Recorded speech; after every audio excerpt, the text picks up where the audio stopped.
Hello everyone, आपका स्वागत करता हूं अड्डा 24/7 class 9 and 10 official YouTube channel पर। मेरा नाम राघवेंद्र सिंह है और बच्चों आपको मैं क्या पढ़ाने वाला हूं, आज मैं एनसीईआरटी के एक्सरसाइज कराने वाला हूं। जी हां, क्लास 9 का चैप्टर 11 जिसका नाम है वर्क एंड एनर्जी, इस चैप्टर को हमने पूरा पढ़ लिया 3 टॉपिक में, है ना। अब हमको क्या करना है, इस चैप्टर में जो एनसीईआरटी के क्वेश्चन दिए हुए हैं एक्सरसाइज में, उनका सलूशन हमको देखना है। तो चलिए हम एनसीईआरटी के इन क्वेश्चनों का सलूशन हम देखते हैं, एनसीईआरटी एक्सरसाइज सॉल्व करते हैं। ठीक है, तो शुरू करें। चलिए तो आगे बढ़ते हैं बच्चों बिना किसी देरी के, और एनसीईआरटी एक्सरसाइज इस चैप्टर के पहले क्वेश्चन को हम सॉल्व करते हैं। देखिए पहला क्वेश्चन क्या दिया है, look at the activities listed below, reason out whether or not work is done in the light of your understanding of the term work. मतलब आपने वर्क के बारे में जो पढ़ा, वर्क को साइंस में किस तरीके से हम समझते हैं, उस आधार पे आपको ये बताना है इन सभी केसेस में कि वर्क हुआ या नहीं हुआ। ठीक है, तो एक एक करके हम पढ़ेंगे। तो सबसे पहला क्या लिखा है, Suma is swimming in a pond. तो सुमा क्या कर रही है, स्विमिंग पूल में, पॉन्ड में क्या कर रही है, तैर रही है ना। तो जब वो तैर रही है, स्विम कर रही है, तो क्या वर्क डन है। तो देखो हम पानी में जब तैरते हैं बच्चों, तो हम पानी पर नीचे की तरफ, पीछे की तरफ फोर्स लगाते हैं, और न्यूटन के थर्ड लॉ के हिसाब से every action has equal and opposite reaction. मतलब अगर हम पानी पर पीछे बैकवर्ड फोर्स लगा रहे हैं तो पानी हम पे उतना ही फोर्स अपोजिट डायरेक्शन में, तो बैकवर्ड का अपोजिट डायरेक्शन क्या होगा, फॉरवर्ड। तो हम हमारे तरफ, मतलब हमारे शरीर पर पानी फॉरवर्ड फोर्स लगा रहा है, जिसके वजह से हम आगे जा रहे हैं।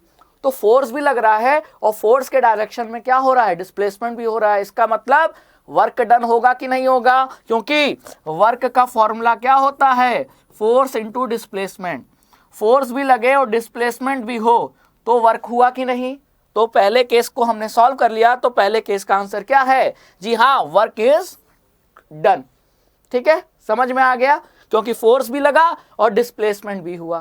Clear cut. चलिए तो हमने फर्स्ट केस को सॉल्व कर लिया, तो ये हो गया पहला केस। अब क्वेश्चन नंबर 1 के बी पे आते हैं। बी को देखो, a donkey is carrying a load on its back. एक डंकी है, गधा है, वो अपने बैक पर, अपने पीठ पर एक लोड को कैरी कर रहा है। तो क्या उस डंकी द्वारा वर्क किया गया।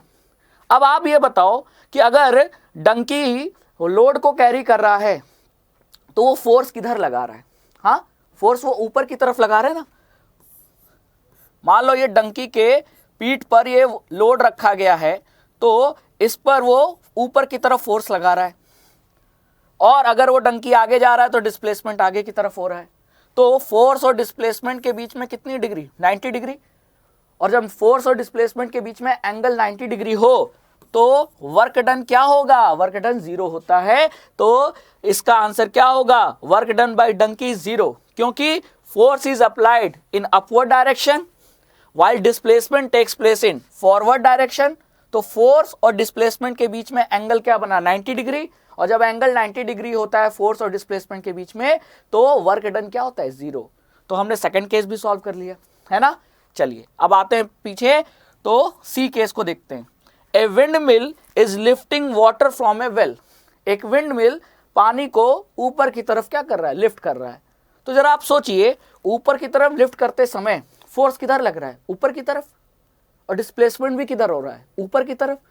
तो फोर्स और डिस्प्लेसमेंट एक ही डायरेक्शन में है, तो वर्क होगा कि नहीं होगा, जी हाँ, वर्क होगा। तो यहां आंसर क्या होगा, the force in lifting water is applied in upward direction and displacement of water also takes place in upward direction. तो फोर्स और डिस्प्लेसमेंट दोनों सेम डायरेक्शन में है, तो यहां वर्क इज डन। ठीक है, तो विंड मिल वाटर को लिफ्ट करने में वर्क करेगा। तो ये रहा हमारे सी का आंसर, तो ये भी सॉल्व कर लिया। ठीक है, अब आते हैं डी पर। A green plant is carrying out photosynthesis.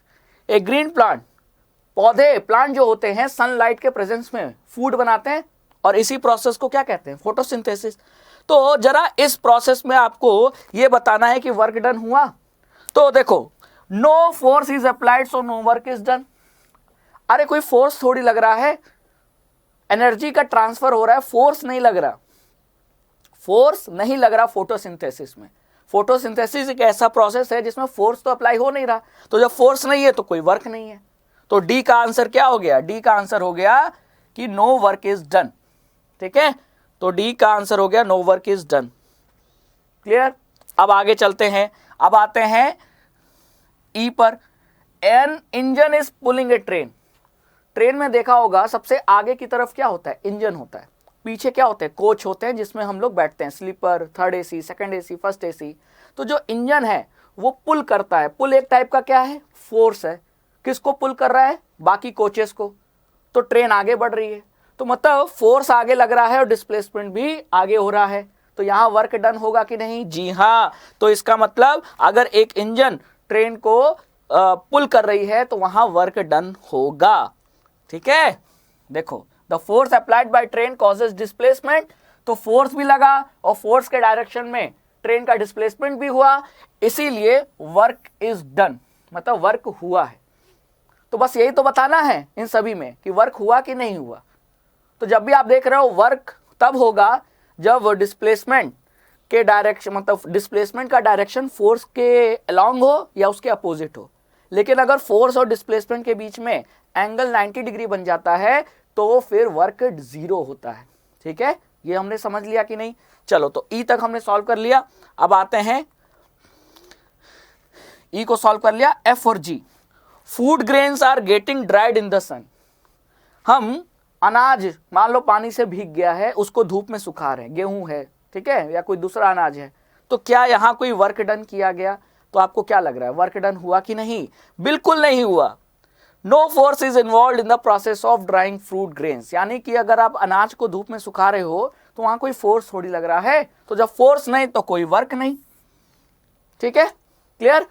और अब आ जाते हैं पहले के लास्ट क्वेश्चन में। लास्ट क्वेश्चन का क्या था? A sail boat is moving due to wind energy. आपने देखा होगा नाव पे पर्दे लगे रहते हैं कपड़े के, और उस पे जब हवा टकराती है तो हवा टकराने से वो क्या होता है? वो सेल बोट आगे बढ़ता है। तो क्या यहां वर्क हुआ? हाँ, बताइए। तो आइए देख लेते हैं।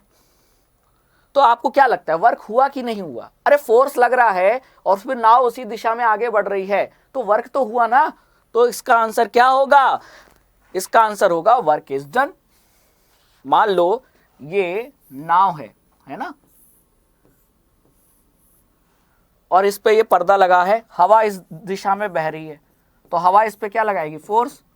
तो नाव का डिस्प्लेसमेंट भी इसी डायरेक्शन में होगा। तो फोर्स भी लगा, डिस्प्लेसमेंट भी हुआ, तो वर्क इज डन हुआ कि नहीं? है कि नहीं? तो पहले क्वेश्चन का आंसर हमने सॉल्व कर लिया। आगे चले नेक्स्ट क्वेश्चन पे। चलो, नेक्स्ट क्वेश्चन आपके सामने बच्चों आ चुका है, इसको ध्यान से देखो, है ना। क्या पूछा है? An object thrown at a certain angle to the ground moves in a curved path and falls back to the ground. मतलब हमने ग्राउंड से, हॉरिजॉन्टल ग्राउंड से एक एंगल बनाकर हमने किसी ऑब्जेक्ट को थ्रो किया और वो ऑब्जेक्ट उसी हॉरिजॉन्टल लाइन पर कुछ डिस्टेंस पे जाकर गिरा, है ना। तो मतलब हमने यहां से फेंका और ऑब्जेक्ट यहां आकर उसी हॉरिजॉन्टल लाइन पर यहां आकर गिरा, है ना। And falls back to the ground. The initial and final position points of the path of the object lie on the same horizontal line. मतलब ये इनिशियल पॉइंट है, ये फाइनल पॉइंट है, दोनों सेम हॉरिजॉन्टल पॉइंट लाइन पे हैं। तो what is the work done by the force of gravity on the object. अब जरा आप सोचो कि जब भी हम बॉल को फेंक रहे हैं एंगल बनाकर, तो बॉल पर कौन सा फोर्स लग रहा है? ग्रेविटेशनल फोर्स, और जो कि हमेशा किधर लग रहा है? नीचे, है ना। तो ग्रेविटेशनल फोर्स लग रहा है नीचे, बॉल का डिस्प्लेसमेंट किधर हो रहा है? आगे की तरफ। तो एंगल कितना बना? एंगल बना 90 डिग्री। और जैसे ही फोर्स और डिस्प्लेसमेंट के बीच में एंगल 90 डिग्री बना तो वर्क डन क्या होगा? जीरो होगा। तो ये देखो आंसर क्या होगा? Work done is zero. अब समझ में आ गया जीरो क्यों होगा? बिल्कुल, अब आप समझ गए होगे। समझा कि नहीं? देखो डायग्राम से यहां दिख रहा है आपको। देखो फोर्स, कौन सा फोर्स? ग्रेविटेशनल फोर्स नीचे लग रहा है बॉल पर, हमेशा नीचे, डाउनवर्ड, अर्थ की तरफ, और डिस्प्लेसमेंट ऐसे हो रहा है, तभी तो ये आगे जा रही है। तो 90 डिग्री बना और फोर्स और डिस्प्लेसमेंट के बीच में 90 डिग्री, मतलब वर्क इज जीरो। क्लियर हो गया? तो ये हमने सेकंड क्वेश्चन का भी आंसर देख लिया। आगे चला जाए, चलिए आगे चलते हैं नेक्स्ट क्वेश्चन पे। क्वेश्चन नंबर आपका आ चुका है क्या? Third, let's see the question. A battery lights A bulb. एक बैटरी जो है, आपने देखा होगा रिमोट में सेल लगता है ना, तो सेल छोटे को कहते हैं और जब वही बड़ा होता है तो बैटरी कहते हैं। इन्वर्टर में देखा होगा आपने कि बैटरी होती है, गाड़ियों में बैटरी होती है, लेकिन रिमोट में, टॉर्च में सेल होता है ना। तो बैटरी मान लो, बैटरी से हमने तार की मदद से बल्ब को जोड़ दिया और बल्ब जलने लगा, ठीक है। तो describe the energy change involved in the process.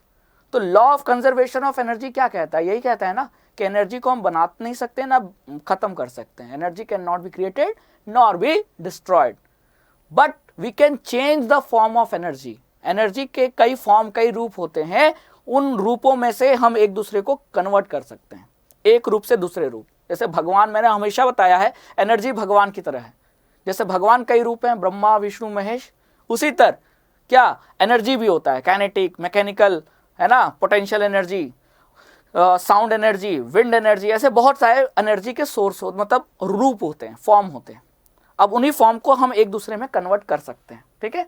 तो जब हम बैटरी को जला, मतलब बैटरी से बल्ब जला रहे हैं, तो आपको बैटरी में कौन सी एनर्जी दिख रही है? बैटरी में या सेल में होता है केमिकल, तो उसके अंदर होता है केमिकल एनर्जी, इलेक्ट्रॉन्स होते हैं ना, और वही फ्री इलेक्ट्रॉन्स क्या करते हैं? मूव करते हैं। तो उस एनर्जी को क्या कहेंगे? बैटरी हो, सेल हो, उसी के अंदर जो ये केमिकल भरा जाता है ना, वो केमिकल एनर्जी होता है। और इस केमिकल एनर्जी के वजह से क्या हो रहा है? बल्ब जल रहा है। तो मतलब इलेक्ट्रॉन्स का फ्लो हो रहा है, और इलेक्ट्रॉन्स का फ्लो होना मतलब करंट। करंट मतलब कौन सी एनर्जी? Electrical energy. तो जब भी बल्ब को हम बैटरी या सेल से जला रहे हैं, ऐड जोड़कर तार की मदद से, तो हमेशा केमिकल एनर्जी का कन्वर्जन हो रहा है किस में? इलेक्ट्रिकल एनर्जी में। और फिर आगे चल के इलेक्ट्रिकल एनर्जी भी कन्वर्ट हो रही है। देखो लाइट, हीट, बल्ब गर्म हो जाता है ना, और देखो लाइट भी निकल रहा है, हीट भी निकल रहा है। तो आगे ये इलेक्ट्रिकल एनर्जी फिर कन्वर्ट हो जा रही है किस में? लाइट और हीट में, ठीक है। तो यहां आप ये कह सकते हो कि केमिकल एनर्जी का कन्वर्जन किस में हुआ? इलेक्ट्रिकल एनर्जी में। इस वजह से ये बल्ब जलने लगा, ऑन हो गया, ठीक है। क्लियर हो गया? तो थर्ड क्वेश्चन का भी आंसर हमने देख लिया। आगे चलें, चलो क्वेश्चन नंबर 4। क्वेश्चन नंबर 4 क्या है? देखो पढ़ो। Certain force acting on a 20 kg mass changes its velocity from 5 metre per second to 2 metre per second. मतलब आप देख रहे हो वेलोसिटी घट रही है। मतलब मान लो कार आ रही थी 5 मीटर पर सेकेंड से, हमने उस पर फोर्स लगाया अपोजिट डायरेक्शन में, तो कार की रफ्तार जो है, वेलोसिटी, वो कम हो गई। तभी होगा ना जब अपोजिट से फोर्स लगाएंगे, है ना। मतलब मैं जा रहा हूँ ऐसे, किसी ने मुझे पीछे से धक्का दे दिया, तो मेरी रफ्तार तो बढ़ जाएगी, लेकिन कोई सामने से मुझे रोकेगा, मैं इधर जा रहा हूँ, कोई सामने से रोकेगा, तो मेरी रफ्तार कम हो जाएगी ना। तो वही तो यहाँ हो रहा है। तो वर्क डन आपको निकालना है कि फोर्स जो लगा, जिसके वजह से वेलोसिटी कम हो गई, किसकी? इस 20 kg मास के ऑब्जेक्ट की, उस पे उस फोर्स द्वारा कितना वर्क किया गया। तो हमने पढ़ा है वर्क एक टाइप का एनर्जी होता है। तो एनर्जी में जितना चेंज आया वही वर्क है। तो यहाँ कौन सी एनर्जी है इस ऑब्जेक्ट के पास? अगर ऑब्जेक्ट वेलोसिटी से मूव कर रहा है, तो जब भी कोई ऑब्जेक्ट मूव कर रहा होता है तो उसके पास कौन सी एनर्जी होती है? Kinetic energy. तो पहले कितनी काइनेटिक एनर्जी थी, बाद में कितनी काइनेटिक एनर्जी थी, इसका डिफरेंस निकाल ले, वही तो वर्क डन है ना। तो वर्क डन क्या हुआ? Work done equal to change in kinetic energy. और चेंज मतलब होता है final minus initial. Final kinetic energy, initial kinetic energy का डिफरेंस। तो इनिशियल कैसे निकालेंगे? तो इनिशियल निकालने के लिए हाफ काइनेटिक एनर्जी का फॉर्मूला क्या होता है? Half mv²। तो मास हमको दिया हुआ है 20 kg, यहाँ रख देंगे, और वेलोसिटी इनिशियल दिया हुआ था कितना? 5 मीटर पर सेकेंड। तो ये हो जाएगा हाफ इंटू 20 इंटू 5 इंटू 5, है ना। ये हो जाएगा 10। तो ये कितना हो जाएगा? 5 5 25, और ये, तो ये इनिशियल आ गया 250। क्या आ गया? 250 आ गया ना। और उसी तरह फाइनल काइनेटिक एनर्जी कैसे निकालेंगे? Half mv²। तो हाफ मास वही है 20, और फाइनल वेलोसिटी कितनी है? 2, तो 2 का स्क्वायर, तो ये आ जाएगा 40। तो फाइनल आ गया 40, इनिशियल आ गया 250, तो फाइनल माइनस इनिशियल यानी कि 40 माइनस 250, ये आ गया कितना? Change in kinetic energy. और यही हमारा वर्क हुआ है ना। तो 40 माइनस 250 करेंगे, कितना आएगा? Minus 210 joule. तो इस फोर्स द्वारा कितना वर्क किया गया, -210 जूल का वर्क किया गया, जिसके वजह से वेलोसिटी 5 मीटर पर सेकेंड से घटकर 2 मीटर पर सेकेंड पे आ गई। ये माइनस जरूरी है क्योंकि माइनस ये बता रहा है कि फोर्स अपोजिट लग रहा है। वर्क अगर माइनस है इसका मतलब फोर्स अपोजिट डायरेक्शन में लग रहा था, जिसके वजह से वेलोसिटी घट गई, है ना। प्लस होता तो गलत होता, माइनस होना जरूरी है। ठीक है, आगे आंसर। तो ये याद रखना है कंसेप्ट कि work done equal to change in kinetic energy हो सकता है, क्योंकि वर्क भी एक टाइप का क्या है, एनर्जी है। Work is a form of energy. Clear. तो ये हमारा क्वेश्चन नंबर 4 भी हो गया। आगे चला जाए, चलिए क्वेश्चन नंबर 5 क्या पूछा है। A mass of 10 kg is at point A on table, it is moved to point B, if the line joining A and B is horizontal, what is the work done on the object by the gravitational force, explain your answer. मतलब एक table पर, ठीक है, हमने एक object को रखा है पॉइंट ए पे और फिर उसी हॉरिजॉन्टल लाइन में उसको हम पॉइंट बी तक ले गए, तो ग्रेविटेशनल फोर्स द्वारा कितना वर्क किया गया। तो ग्रेविटेशनल फोर्स हमेशा कहाँ लगेगा बताओ। ग्रेविटेशनल फोर्स तो हमेशा नीचे लगता है। तो मान लो ये टेबल है, टेबल पे ये ऑब्जेक्ट था, है ना, ए पॉइंट पर, इसको मैंने खिसकाया और कहाँ ले गए, बी पॉइंट पर।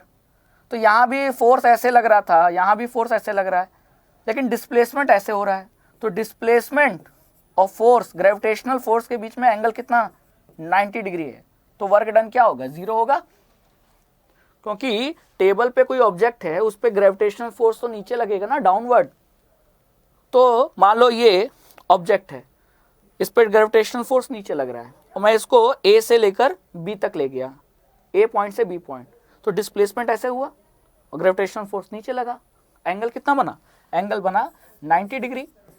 और जब भी मैंने बताया है कि फोर्स और डिस्प्लेसमेंट के बीच में एंगल 90 होता है तो वर्क क्या होता है, 0 होता है। क्लियर, समझ में आ गया। चलो, तो क्वेश्चन नंबर 5 भी सॉल्व हो गया। आगे चलते हैं क्वेश्चन नंबर 6। ठीक है, क्वेश्चन नंबर 6 को ध्यान से पढ़ते हैं। The potential energy of A freely falling object decreases progressively. मतलब एक जो फ्री फॉल ऑब्जेक्ट है वो लगातार नीचे गिर रहा है और हाइट कम होने की वजह से उसकी पोटेंशियल एनर्जी क्या हो रही है, लगातार घट रही है। Does this violate the law of conservation of energy, why. तो आप ही बताओ कि मैं एक बॉल को एक हाइट से छोड़ता हूं नीचे की तरफ, मतलब फ्री फॉल करा रहा हूं, है ना।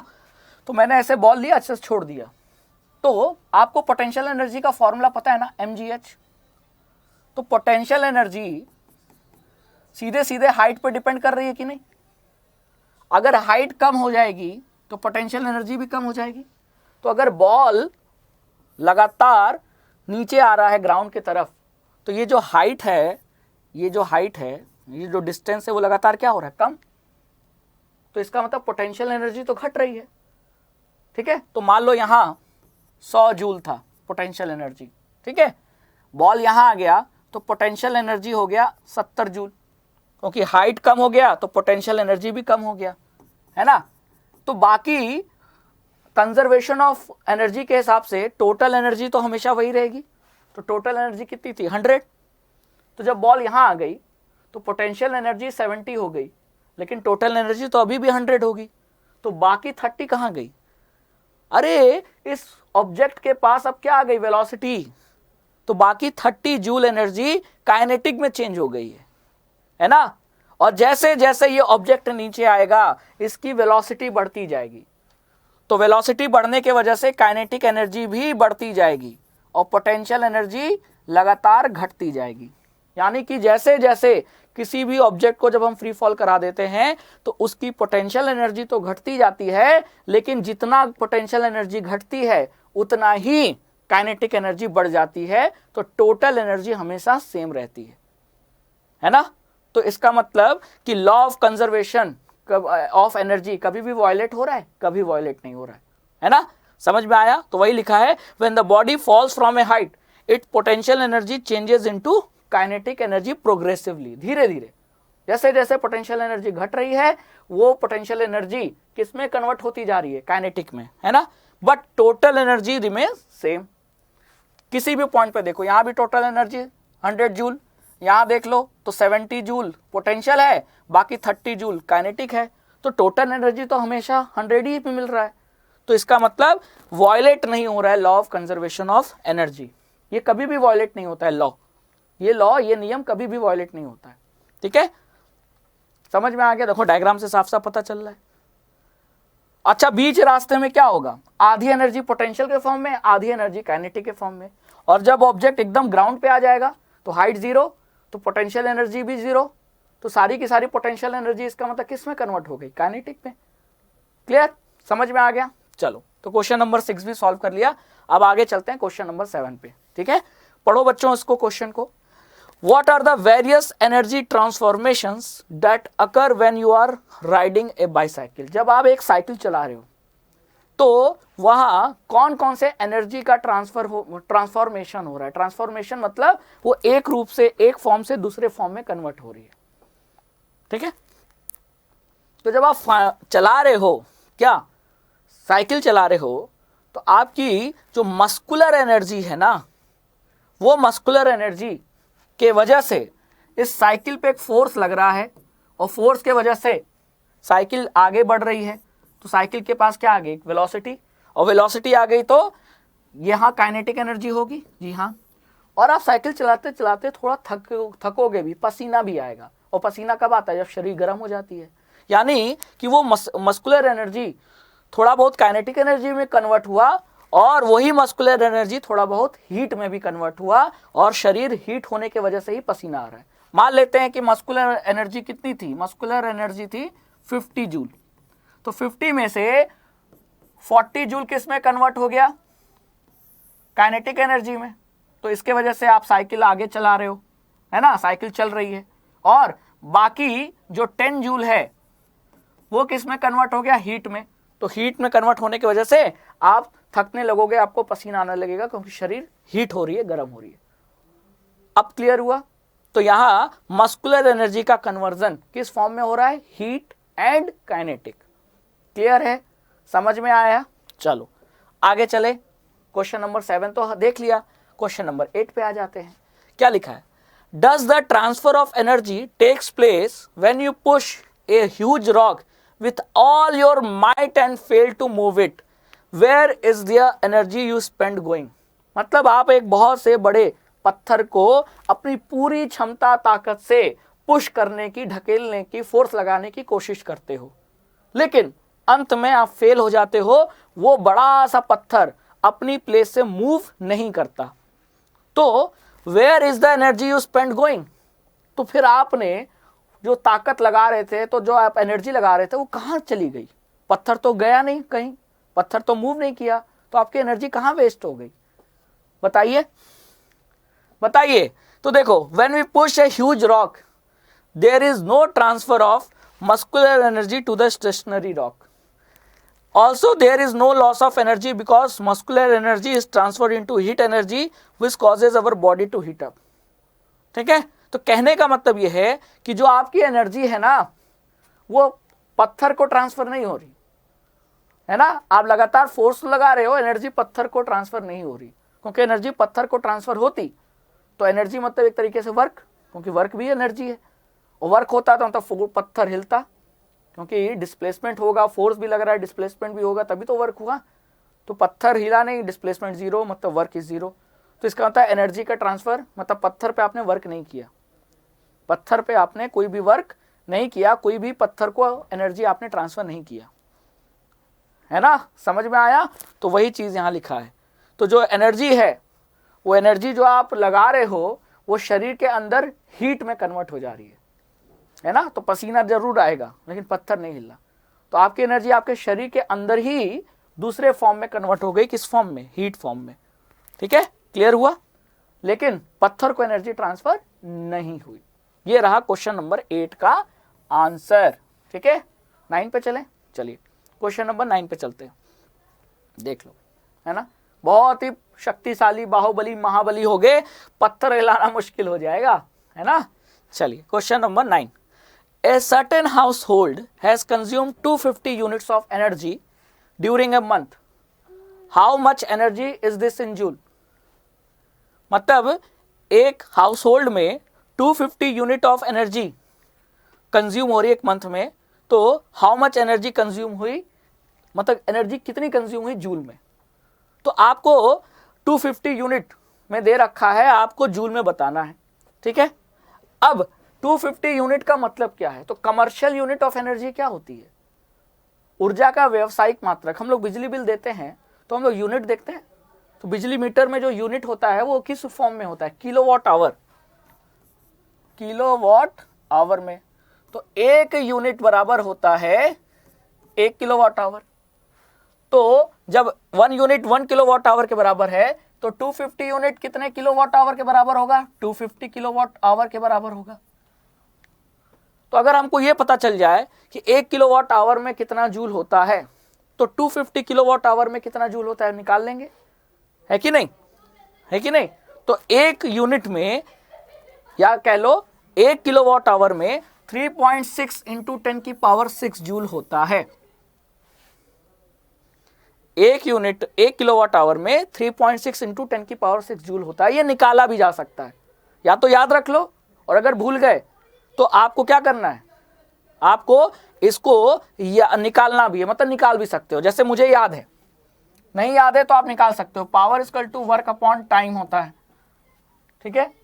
तो पावर को टाइम से मल्टीप्लाई कर दो तो वर्क आ जाएगा, है ना।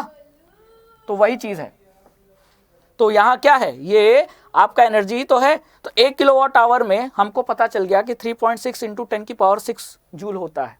तो एक यूनिट मतलब 1 किलोवाट आवर, और इसमें इतने जूल होते हैं।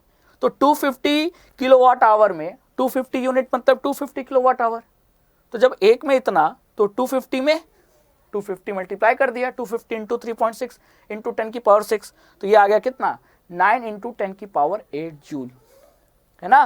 तो देखो इस टाइप के क्वेश्चन बहुत आसानी से सॉल्व कर सकते हैं। बस आपको ये याद रखना पड़ेगा कि पहली चीज तो ये याद रखो कि एक यूनिट मतलब 1 किलोवाट आवर, और दूसरी चीज 1 किलोवाट आवर इक्वल टू कितना होता है, 3.6 इंटू 10 की पावर 6 जूल। मतलब 1 किलोवाट आवर में इतने जूल होते हैं।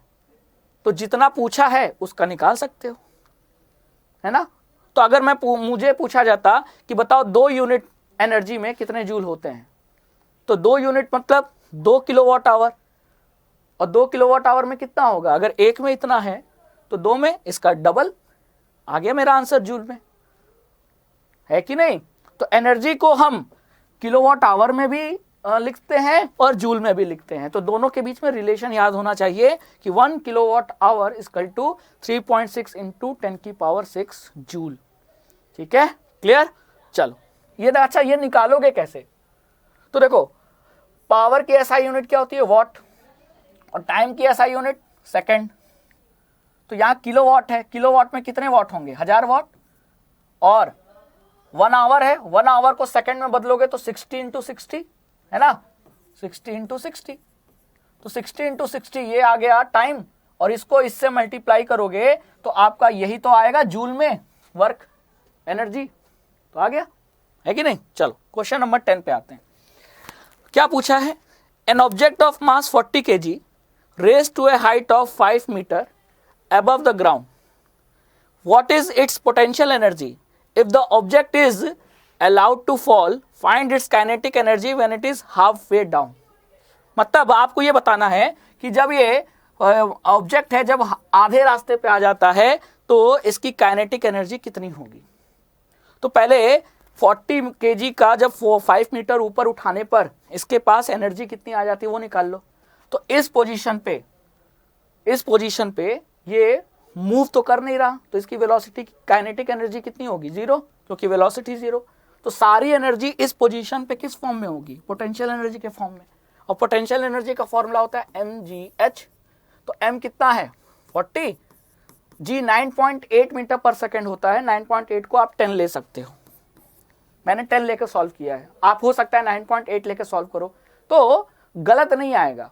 ठीक है, 9.8 भी सही है और 10 भी सही है, क्योंकि अप्रॉक्स में तो 10 ही हो गया, है ना। हाइट कितना हो गया 5, तो ये कितना आ गया 5 4 जा 20, 1 2 2000 जूल। तो इस पोजीशन पे उसके पास एनर्जी कितनी है, 2000 जूल। अब आधे रास्ते पर उसकी पोटेंशियल एनर्जी आधी हो जाएगी और आधी पोटेंशियल एनर्जी किस में कन्वर्ट हो जाएगी, काइनेटिक में। तो अब आप बताइए कि आंसर क्या होना चाहिए, बताइए।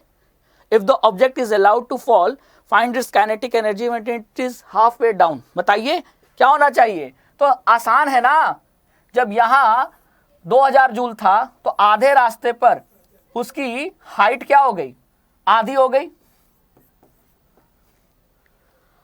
भाई 5 मीटर है, आधा रास्ता मतलब वो 2.5 मीटर चल चुका, 2.5 मीटर चलना और बाकी है। 2.5 मीटर वो नीचे आ चुका है और 2.5 मीटर अभी और नीचे आना बाकी है। तो हाइट h अगर h/2 हो जाएगा तो पोटेंशियल एनर्जी भी तो हाफ हो जाएगी। हाइट हाफ होने से पोटेंशियल एनर्जी भी हाफ हो जाएगी। तो पोटेंशियल एनर्जी 2000 है, यहां इसका हाफ 1000, तो बाकी 1000 जूल कहां गया, काइनेटिक में, है ना। तो बीच रास्ते में जो टोटल पोटेंशियल एनर्जी थी वो हाफ हो गई, 2000 से 1000 हो गई और बाकी 1000 कहां गई, वो काइनेटिक में चेंज हो गई। तो बीच रास्ते में उसकी काइनेटिक एनर्जी कितनी होगी, 1000 जूल होगी, है ना। मैंने एकदम आराम से आपको कंसेप्ट के हिसाब से बताया, ठीक है। तो ये हो गया हमारे इस क्वेश्चन का आंसर। अब आते हैं क्वेश्चन नंबर 11 पे। क्या लिखा है, what is the work done by the force of gravity on A satellite moving round the earth, justify your answer. मतलब एक सैटेलाइट है, आपने देखा होगा, मौसम के बारे में जानकारी, मैच की ब्रॉडकास्टिंग, क्रिकेट मैच चल रहा है अफ्रीका में, साउथ अफ्रीका में, और आप देख रहे हो यहाँ टीवी पर बैठकर घर में इंडिया में। तो ये सूचना ट्रांसफर कैसे हो रहा है, सैटेलाइट की मदद से। तो सैटेलाइट अर्थ के चारों तरफ रिवॉल्व कर रही है और उस पे अर्थ का ग्रेविटेशनल फोर्स लग रहा है। तो आप अपना ये बताओ कि वर्क डन कितना होगा, जस्टिफाई योर आंसर। तो जरा डायग्राम देखो, सैटेलाइट कुछ इस तरीके से मूव कर रही है ना, तो किसी भी पोजीशन पे देख लो, मान लो यहां, तो ये अर्थ है, अर्थ इस सैटेलाइट को अपनी तरफ अट्रैक्ट कर रही है और सैटेलाइट का इस पोजीशन पर जो वेलोसिटी का डायरेक्शन है वो ऐसे है। यहां देखो तो फोर्स ऐसे लग रहा है, वेलोसिटी ऐसे है। यहां देखो फोर्स ऐसे लग रहा है, वेलोसिटी का डायरेक्शन ऐसे है। तो हमेशा देखो 90 डिग्री बन रहा है, फोर्स और डिस्प्लेसमेंट के बीच में क्या बन रहा है, 90 डिग्री बन रहा है। तो वर्क क्या होगा, वर्क डन क्या होगा, 0 होगा। यानी कि अर्थ का ग्रेविटेशनल फोर्स इस सैटेलाइट पे कोई वर्क नहीं कर रहा, ठीक है, क्लियर हो गया। तो ये रहा क्वेश्चन नंबर 11 का आंसर। आगे चला जाए क्वेश्चन नंबर 12 पे, चलिए। Can there be displacement of a object in the absence of any force acting on it. क्या किसी ऑब्जेक्ट का डिस्प्लेसमेंट हो सकता है अगर उस पर कोई फोर्स नहीं लग रहा है, इन the absence of any force acting on it. मतलब कोई ऑब्जेक्ट बिना फोर्स लगे भी चल सकती है क्या, सोचिए सोचिए जरा, यहां देखिए, ये ऑब्जेक्ट है ना। इस ऑब्जेक्ट की पहले सेकंड भी रफ्तार 5 मीटर पर सेकंड है, फिर ऑब्जेक्ट यहां आ जाता है तो 1 सेकंड बाद भी उसकी रफ्तार 5 मीटर पर सेकंड, अगले सेकंड भी उसकी रफ्तार 5 मीटर पर सेकंड। यानी कि समय के साथ, टाइम के साथ जो वेलोसिटी है वो चेंज नहीं हो रही। मतलब वेलोसिटी क्या है, कांस्टेंट। पहले सेकंड भी 5 मीटर, दूसरे सेकंड भी 5 मीटर पर सेकंड, तीसरे सेकंड भी 5 मीटर पर सेकंड। मतलब वो कांस्टेंट वेलोसिटी से ऑब्जेक्ट आगे बढ़ रहा है ना। और जब वेलोसिटी समय के साथ चेंज नहीं हो रहा तो एक्सेलरेशन क्या होता है, एक्सेलरेशन v/t होता है ना। तो change in velocity with time, तो जब वेलोसिटी चेंज ही नहीं हो रही तो एक्सेलरेशन क्या होगा, 0 होगा। और एक्सेलरेशन 0 तो F = ma होता है। तो जब a 0 है तो फोर्स भी क्या होगा, 0। इसका मतलब कि अगर किसी ऑब्जेक्ट पर फोर्स नहीं भी लगे तब भी उसका डिस्प्लेसमेंट होगा, और तब डिस्प्लेसमेंट कैसे होगा, वो यूनिफॉर्म वेलोसिटी से आगे बढ़ रहा होगा, है कि नहीं। देखो, there can be displacement of object if it is moving with uniform velocity. तो ऐसा मुमकिन है, ऐसा पॉसिबल है कि ऑब्जेक्ट बिना फोर्स लगे भी उसका डिस्प्लेसमेंट हो। कब, जब ऑब्जेक्ट यूनिफॉर्म वेलोसिटी से आगे बढ़ रहा है, क्योंकि यूनिफॉर्म वेलोसिटी से आगे बढ़ रहा है मतलब समय के साथ वेलोसिटी चेंज नहीं हो रही, तो एक्सेलरेशन क्या हुआ 0, और एक्सेलरेशन 0 तो मतलब फोर्स 0, तो फोर्स 0 है, फोर्स नहीं लग रहा, फिर भी ऑब्जेक्ट यूनिफॉर्म वेलोसिटी से क्या कर रहा है, आगे बढ़ रहा है, क्योंकि उसमें यहाँ कौन सा लॉ लग रहा है, लॉ ऑफ इनर्शिया लग रहा है कि वो हर पल अपने कंडीशन को मेंटेन करना चाहता है। मैं 5 मीटर पर सेकंड से चल रहा हूं तो मैं हर पल 5 मीटर पर सेकंड से चलना चाहता हूं। ठीक है, क्लियर हो गया। चलो क्वेश्चन नंबर 13 पे आ जाते हैं। A person holds a bundle of hay over his head. तो आपने देखा होगा कि गेहूं के पौधे को जब हम पीटते हैं काटने के बाद तो गेहूं का दाना अलग हो जाता है और भूसा बच जाता है, भूसे को ही हे कह रहे हैं। अब कोई पर्सन इस भूसे की गट्ठर बनाकर अपने सर पे रखा है, और कितने देर रखा है, मतलब ऐसे सर पे रखा हुआ है आधे घंटे तक। ठीक है, तो आप ये बताओ वर्क डन हुआ क्या? अरे फोर्स तो लगा रहा है, डिस्प्लेसमेंट हो रहा है क्या? वो वहीं खड़ा आधे घंटे, तो डिस्प्लेसमेंट हुआ क्या? कोई डिस्प्लेसमेंट नहीं। तो जब फोर्स लग रहा है लेकिन डिस्प्लेसमेंट 0 है तो वर्क डन क्या होगा? वर्क डन 0 होगा। कितने बार बताया है, समझ में आया कि नहीं? वर्क डन क्यों 0 है? क्योंकि फोर्स 0 है? जी नहीं, फोर्स तो वो लगा ही रहा है। उसको अगर सर पे रखना है गट्ठर हे का यानी भूसे का, तो फोर्स तो लगाना ही पड़ेगा, लेकिन डिस्प्लेसमेंट 0 है, इसलिए वर्क डन 0 है। क्लियर हो गया? तो ये भी क्वेश्चन हमने सॉल्व कर लिया, क्वेश्चन नंबर 13। मूव करते हैं आगे नेक्स्ट क्वेश्चन की तरफ, क्वेश्चन नंबर 14 पे। क्या पूछा है? Electric heater. एक इलेक्ट्रिक हीटर है, ठंडी के मौसम में तो जानते ही हो आप लोग हीटर यूज करते हैं घरों में, जिसका पावर दे रखा है 1500 watt. How much energy does it use in 10 hours. तो 10 घंटे में ये इतने पावर का जो इलेक्ट्रिक हीटर वो कितनी एनर्जी कंज्यूम करेगा, कितनी बिजली कंज्यूम करेगा।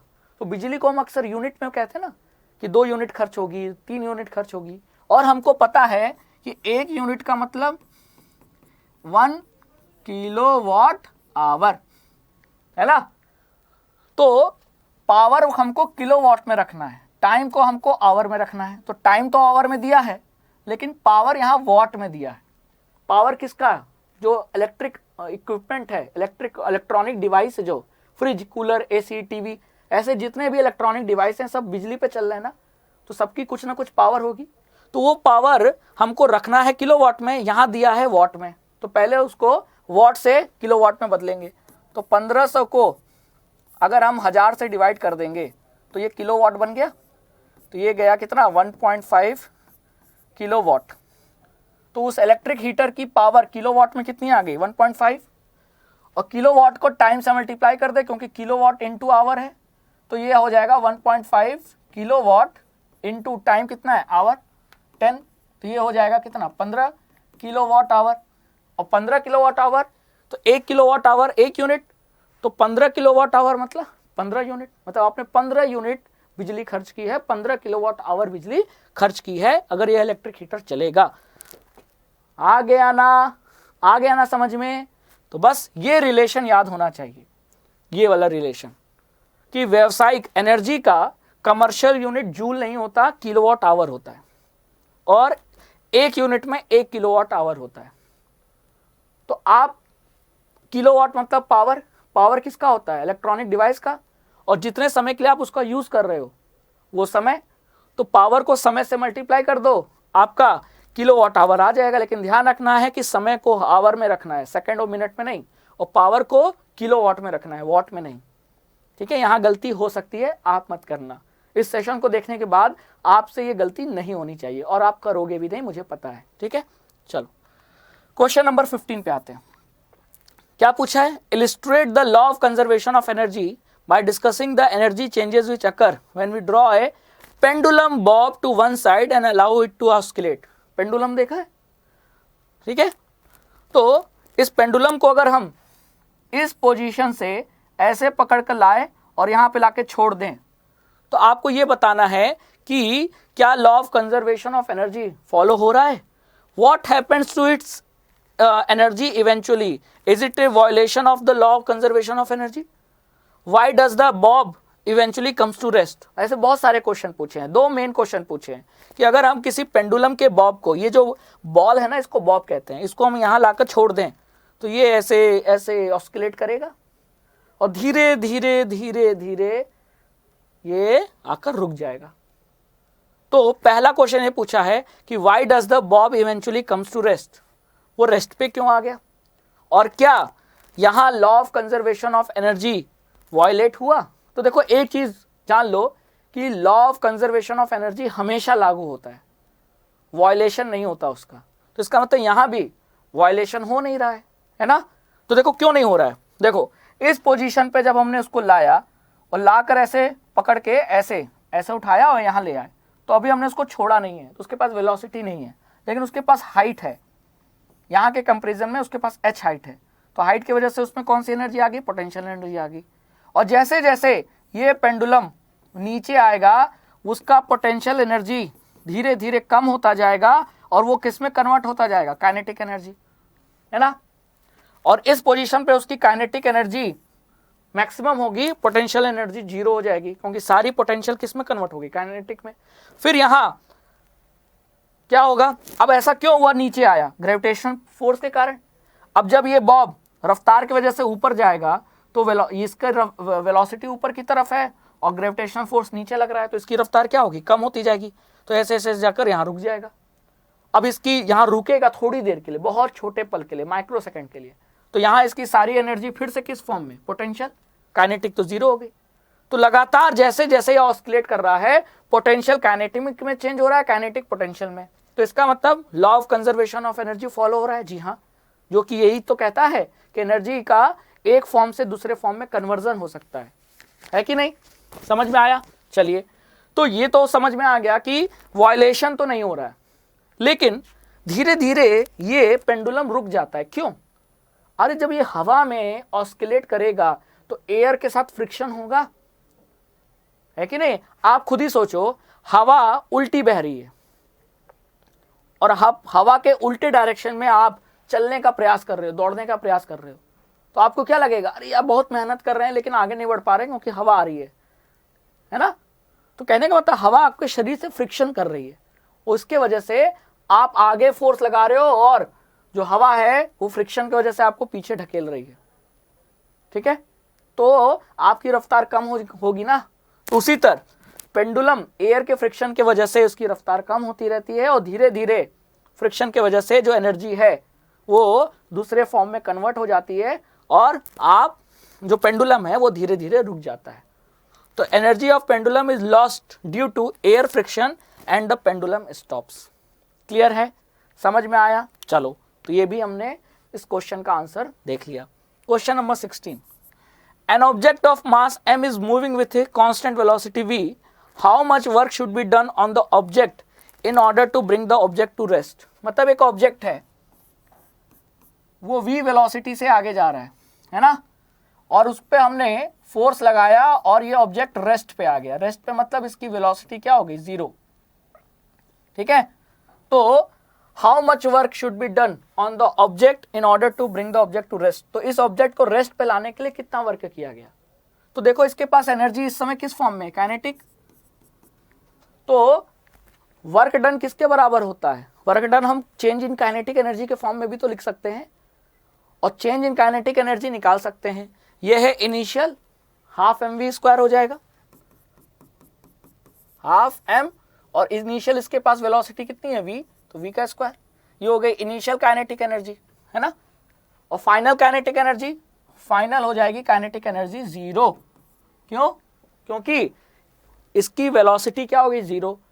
तो जब v ही जीरो हो गया तो काइनेटिक एनर्जी भी जीरो हो गया, तो फाइनल काइनेटिक एनर्जी जीरो। ठीक है, तो चेंज इन काइनेटिक एनर्जी कितना आएगा, फाइनल माइनस इनिशियल। फाइनल कितना है, जीरो, इनिशियल कितना है, हाफ mv स्क्वायर। ठीक है, ये आया चेंज इन काइनेटिक एनर्जी कितना, माइनस हाफ mv स्क्वायर। तो चेंज इन काइनेटिक एनर्जी यही तो वर्क डन के बराबर होगा। तो हमारा आंसर कितना होना चाहिए, half mv square joule. Joule क्योंकि एनर्जी की यूनिट, वर्क की यूनिट भी जूल होती है, तो हमने जूल में लिख दिया, है ना। ये याद रहा कि नहीं। इस टाइप का क्वेश्चन अभी एक पहले भी आया था।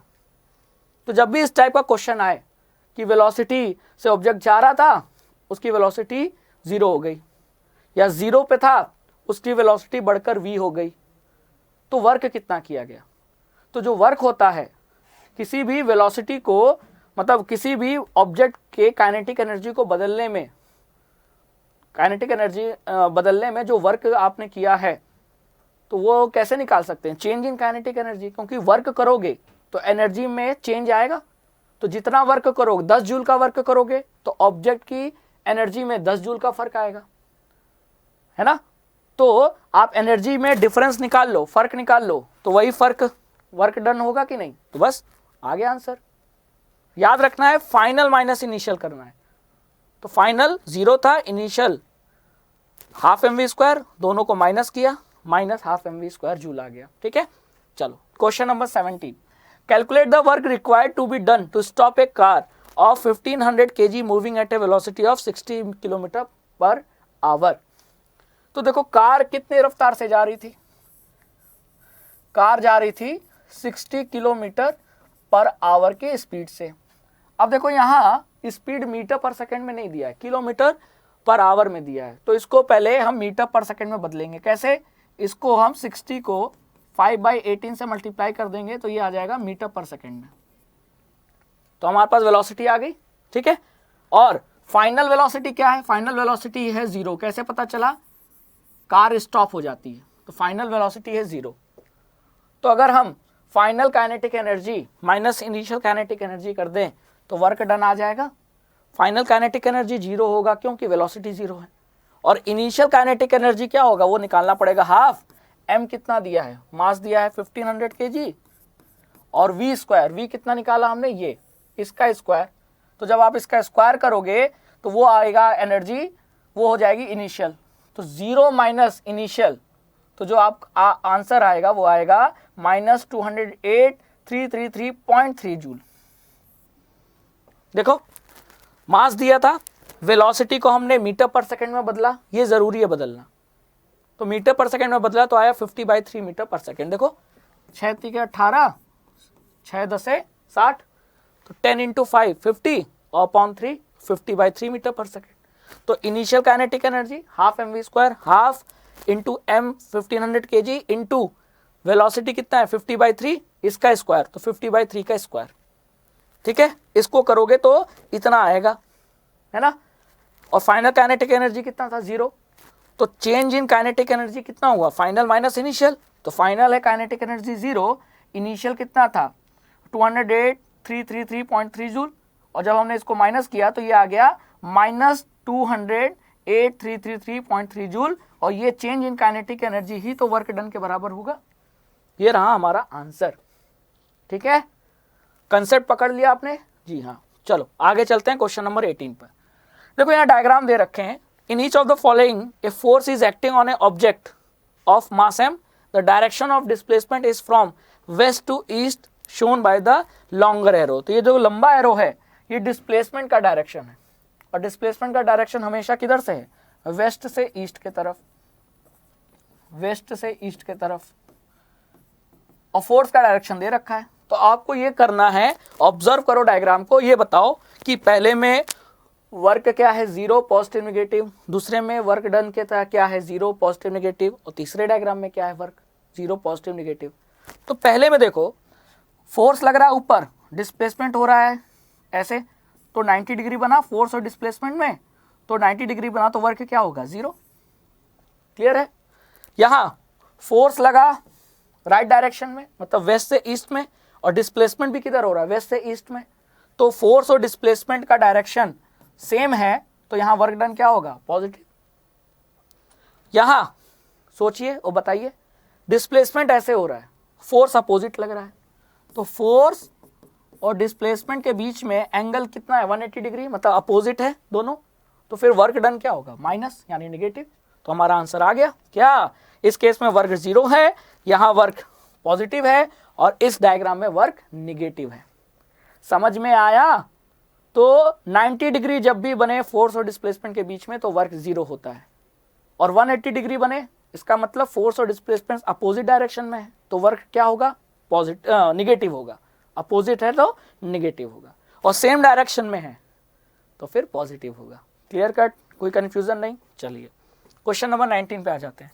Soni says that the acceleration in an object could be 0 even when several forces are acting on it, यानी एक ऑब्जेक्ट पे बहुत सारे फोर्स लग रहे हैं तो भी उस ऑब्जेक्ट का एक्सेलरेशन 0 हो सकता है। Do you agree with her? तो देखो डायग्राम देखो, इस ऑब्जेक्ट पे एक नहीं दो फोर्स लग रहा है, एक ये फोर्स और एक ये फोर्स, है ना। तो 5 न्यूटन इधर 5 न्यूटन इधर, तो एक तरफ से मैं खींच रहा हूं, एक तरफ से मेरा दोस्त खींच रहा है इस ऑब्जेक्ट को। तो क्या आपको लगता है ऑब्जेक्ट अपनी प्लेस से मूव करेगा? नहीं करेगा। क्यों? क्योंकि नेट फोर्स क्या है? नेट फोर्स है 0, तो मायने नेट फोर्स रखता है 5 - 5। अगर इस डायरेक्शन को मैंने पॉजिटिव ले लिया, इस डायरेक्शन को, तो ये डायरेक्शन अपने आप नेगेटिव हो गया। तो ये फोर्स पॉजिटिव है और ये फोर्स नेगेटिव है, तो 5 - 5 मतलब 0, तो नेट फोर्स क्या आ गया? 0। तो ये जो फॉर्मूला है ना F = ma, तो एक्सेलरेशन तभी प्रोड्यूस होगा जब नेट फोर्स कुछ हो, लेकिन अगर नेट फोर्स ही 0 है तो एक्सेलरेशन भी 0 होगा। तो हाँ, ये बात सही है कि किसी ऑब्जेक्ट का एक्सेलरेशन 0 हो सकता है तब भी जब उस पर कई सारे फोर्स एक्ट कर रहे हो, है ना। तो when several forces acts on a single object then there may be possibility that net force is 0, क्योंकि अगर बहुत सारे फोर्स लग रहे हैं और एक दूसरे को कैंसिल कर दें तो नेट फोर्स 0 हो जाएगा, और जहां नेट फोर्स 0 हुआ तो ऑब्जेक्ट का एक्सेलरेशन 0। तो हमेशा ये नहीं सोचना है कि फोर्स लगा तो जरूरी ये एक्सेलरेशन प्रोड्यूस होगा। अगर सिंगल फोर्स है तो एक्सेलरेशन प्रोड्यूस होगा। मान लो इस फोर्स को हटा दूं तो केवल एक फोर्स है, और एक फोर्स है तो नेट फोर्स भी तो 5 न्यूटन आया, तो एक्सेलरेशन प्रोड्यूस होगा। लेकिन अगर बहुत सारे फोर्स लग रहे हैं एक ही ऑब्जेक्ट पे, तो आपको ये देखना पड़ेगा कि कहीं नेट फोर्स 0 तो नहीं। अगर नेट फोर्स 0 है तो बॉडी मूव नहीं करेगी, एक्सेलरेशन 0 हो जाएगा। क्लियर? चलो क्वेश्चन नंबर 19 भी देख लिया, आते हैं क्वेश्चन नंबर 20 पे। क्या पूछा है? Find the energy in kilowatt hour consumed in 10 hours bye 4 devices of power 500 वाट। तो डिवाइस, हर एक डिवाइस का पावर दे रखा है। ऐसे कितने डिवाइस हैं? 4 डिवाइस हैं, और चारों डिवाइसेस को अगर हम 10 घंटे चलाएं तो कितनी बिजली खर्च होगी। तो पहले एक डिवाइस का निकाल लेते हैं। तो हमको पता है कि एनर्जी का कमर्शियल यूनिट क्या है? Kilowatt hour. तो मुझे किलोवाट को आवर से मल्टीप्लाई करना है। अब यहाँ पावर वाट में दी रखी है, तो वाट को पहले मैं किलोवाट में बदलूं तो ये कितना आएगा? 0.5। तो 0.5, ठीक है, 0.5 किलोवाट इंटू आवर, आवर यानी टाइम, टाइम कितना दिया? 10। तो ये कितना आ गया? 5 किलोवाट आवर एक डिवाइस का। तो 4 डिवाइस है तो इंटू 4 यानी 20 किलोवाट आवर, यानी 20 यूनिट। तो 500 वाट के 4 डिवाइस 10 घंटा चलाए जाएंगे तो चारों डिवाइसेस का कंबाइन जो एनर्जी कंजप्शन आएगा वो आएगा 20 किलोवाट आवर, मतलब 20 यूनिट। और अगर एक यूनिट का दाम दे देता 10 रुपए तो आपको बिजली बिल कितना देना होता? तो एक यूनिट का दाम है 10 रुपए, 20 किलोवाट आवर मतलब 20 यूनिट, तो 20 इंटू 10 200 रुपये ना। बिजली बिल ऐसे ही तो निकालते हैं। क्लियर? चलिए, तो क्वेश्चन नंबर 20 हो गया। 21 पर आते हैं। A freely falling object eventually stops on reaching the ground, what happens to its kinetic energy. Ball को मैंने छोड़ा, ठीक है, नीचे आ रहा है ग्राउंड पे, टकराया फिर उछला, फिर टकराया फिर उछला, धीरे धीरे इसकी टकराने के बाद जो उछलने की जो ऊंचाई है वो कम होती जाएगी और धीरे धीरे धीरे ये ग्राउंड पे रेस्ट पे आ जाएगा, है ना। मतलब ऐसा कुछ, टकराया फिर ऊपर उठा, फिर नीचे आया, फिर टकराया, फिर ऊपर उठा, फिर नीचे आया, फिर टकराया, फिर ऊपर उठा, फिर नीचे आया और रुक गया। तो इसकी काइनेटिक एनर्जी का क्या हुआ? तो सबसे पहले तो इसके पास जब हमने ऊंचाई से छोड़ा था तो पोटेंशियल एनर्जी थी, और जब हमने इसको छोड़ा, जब ये नीचे आ रहा है तो इसकी पोटेंशियल एनर्जी किस में कन्वर्ट हो रही है? काइनेटिक में, है ना। टकराया फिर ऊपर गया, लेकिन इस बार थोड़ा कम ऊंचाई पे गया, उतने ऊंचाई पे फिर वापस नहीं गया। क्यों? क्योंकि जब ये टकराया, किससे? ये बॉल ग्राउंड से टकराया तो कुछ एनर्जी साउंड के फॉर्म में रिलीज हुई, क्योंकि बॉल आप देखो, आप जमीन पे गिराओ तो आवाज आती है, तो इसका मतलब कुछ एनर्जी किसमें? साउंड के फॉर्म में चली गई, है ना। और कुछ एनर्जी हीट के फॉर्म में। बार बार एक ही जगह पर टकराएगा बॉल ग्राउंड पे, वहां देखो फर्श गर्म हो जाएगा। तो कुछ एनर्जी साउंड और कुछ एनर्जी हीट के फॉर्म में कन्वर्ट हो गई। तो टकराने के बाद जो बॉल के पास एनर्जी है वो पहले से कम है, क्योंकि थोड़ा बहुत साउंड और हीट के फॉर्म में वेस्ट हो गई है।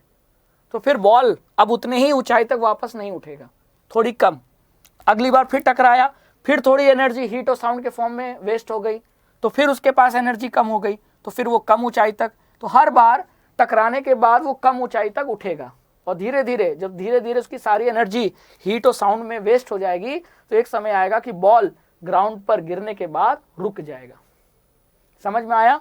तो ये रहा इस क्वेश्चन का आंसर, कि जो उसकी एनर्जी है वो लॉस्ट हो रही है, किस फॉर्म में? हीट और साउंड के फॉर्म में, जिसके वजह से वो फाइनली रेस्ट पे आ जाता है, स्टॉप हो जाता है। ठीक है, समझ में आया? तो ये रहा क्वेश्चन नंबर 21 का आंसर। और इस तरीके से बच्चों इस सेशन में हमने वर्क एंड एनर्जी के जो एनसीईआरटी के एक्सरसाइज थे उसका सोल्यूशन देख लिया। I hope you like this session. आपने सेशन को पूरा पढ़ा भी होगा और सेशन के क्वेश्चन के आंसर आपने देख लिए होंगे और समझा भी होगा। इसी तरह अड्डा 24/7 क्लास 9 एंड 10 के साथ जुड़ते रहिए, पढ़ते रहिए। Thank you.